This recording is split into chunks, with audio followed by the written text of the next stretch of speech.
Hi viewers, welcome to flavour by Sheeba channel. ಇವತ್ತು very ಈಸಿಯಾಗಿರೋಂಥ ಬ್ಯಾಚುಲರ್ಸ್ಗೆ ಭಾಳ ಉಪಯೋಗವಾಗುವಂಥ ಒಂದು ಚಿಕನ್ ಮಾಡೋದು ಹೇಗೆ ಅಂತ ಮಾಡಿ ತೋರಿಸ್ತಾ ಇದ್ದೀನಿ. Eastern chicken ಮಸಾಲದಲ್ಲಿ.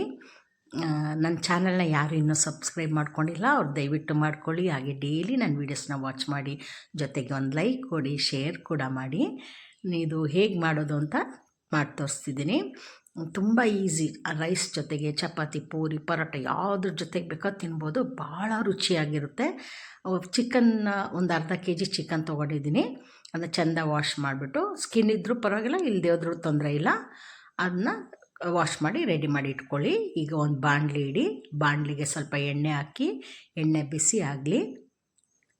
ಎಣ್ಣೆ ಚೆಂದ ಬಿಸಿ ಆದಮೇಲೆ ಒಂದು 2 ಆನಿಯನ್ನ ಕಟ್ ಮಾಡಿ ಹಾಕ್ತಾಯಿದ್ದೀನಿ. ಆನಿಯನ್ ಇದ್ದಷ್ಟು, ಈರುಳ್ಳಿ ಇದ್ದಷ್ಟು ಗ್ರೇವಿ ಚೆನ್ನಾಗಾಗುತ್ತೆ. ಅದಕ್ಕೆ 2 ಆದರೂ ಹಾಕ್ಬೋದು, 3 ಆದರೂ ಹಾಕಿ. ನಿಮಗೆ ಗ್ರೇವಿ ಹಾಗೆ. ಅದ್ರ ಜೊತೆಗೆ ಒಂದು 4-5 ಹಸಿಮೆಣಸಿನ್ಕಾಯಿ ಉದ್ದುದ್ದಕ್ಕೆ ಸೀಳಿರೋದು, ಸ್ವಲ್ಪ ಕರಿಬೇವಿನ ಸೊಪ್ಪು ಮತ್ತು 1 ಸ್ಪೂನು ಶುಂಠಿ ಬೆಳ್ಳುಳ್ಳಿ ಪೇಸ್ಟು. ಇದೆಲ್ಲವೂ ನಿಮಗೆ ರೆಡಿಯಾಗಿ ಸಿಗುತ್ತೆ. ಬ್ಯಾಚುಲರ್ಸ್ಗೆ ಭಾಳ ಈಸಿ, ಮಾಡ್ಕೊಳ್ಳಿ. ಆಮೇಲೆ 1 ಸ್ಪೂನು ಅಚ್ಕಾರದ ಪುಡಿ ಹಾಕ್ತಿದ್ದೀನಿ. ಅದಾದಮೇಲೆ ಸ್ವಲ್ಪ ಅರಿಶಿನ ಪುಡಿ, ಒಂದು 1/4 ಚಮಚ ಅದು ಹಾಕ್ಬಿಟ್ಟು ಚೆನ್ನಾಗಿ ಈ ಥರ ಎಣ್ಣೆಲೇ ಬಾಡಿಸಿ. ಸ್ಟವ್ದು ಫ್ಲೇಮ್ನ ಸಿಮ್ಮಲ್ಲಿ ಇಟ್ಕೊಳ್ಳಿ. ಆಮೇಲೆ 2 ಟೊಮೆಟೊ ಹಾಕ್ಕೊಳ್ಳಿ. ಯಾವಾಗಲೂ ಅಷ್ಟೇ, ಟೊಮೆಟೊ ಮತ್ತು ಈರುಳ್ಳಿ ಎರಡೂ ಇದ್ದರೆ ಗ್ರೇವಿ ಚೆನ್ನಾಗಾಗುತ್ತೆ. ಇಲ್ಲಾಂದರೆ ಡ್ರೈ ಹಂಗೆ ಆಗಿಬಿಡುತ್ತೆ. ಗ್ರೇವಿ ಬರಬೇಕು ಅಂದರೆ ಟೊಮೆಟೊ ಮತ್ತು ಈರುಳ್ಳಿ ಹಾಕಬೇಕು. ಆಮೇಲೆ ಚಿಕನ್ ಹಾಕ್ಕೊಳ್ಳಿ. ಚಿಕನ್ ಹಾಕ್ಕೊಂಡು ಇದನ್ನು ಕೂಡ ಮಿಕ್ಸ್ ಮಾಡ್ಕೊಳ್ಳಿ. ಆಮೇಲೆ ರುಚಿಗೆ ಎಷ್ಟು ಬೇಕೋ ಅಷ್ಟು ಉಪ್ಪು ಹಾಕ್ಕೊಳ್ಳಿ. ಇದೆಲ್ಲ ಮಿಕ್ಸ್ ಮಾಡಿದ್ಮೇಲೆ ಮುಚ್ಚಿಬಿಟ್ಟು ಒಂದು 10 ಮಿನಿಟ್ಸ್ ಬೇಯಿಸಿ ಸಾಕು. ಈಗ ಬೆಂದಿದೆ. ಆದಮೇಲೆ ನೋಡಿ ಹೆಂಗೆ ನೀರು ಬಿಟ್ಕೊಂಡಿದೆ ನೋಡಿ, ಅದು ಈರುಳ್ಳಿದು ಮತ್ತು ಟೊಮೆಟೊಂದು. ಈ ಟೈಮಲ್ಲಿ ಈಸ್ಟರ್ನ್ ಚಿಕನ್ ಮಸಾಲಾನ ಹಾಕ್ಕೊಳ್ಬೇಕು. 1-2 ಟೇಬಲ್ ಸ್ಪೂನ್ ಹಾಕ್ಕೊಳ್ಳಿ ಸಾಕು.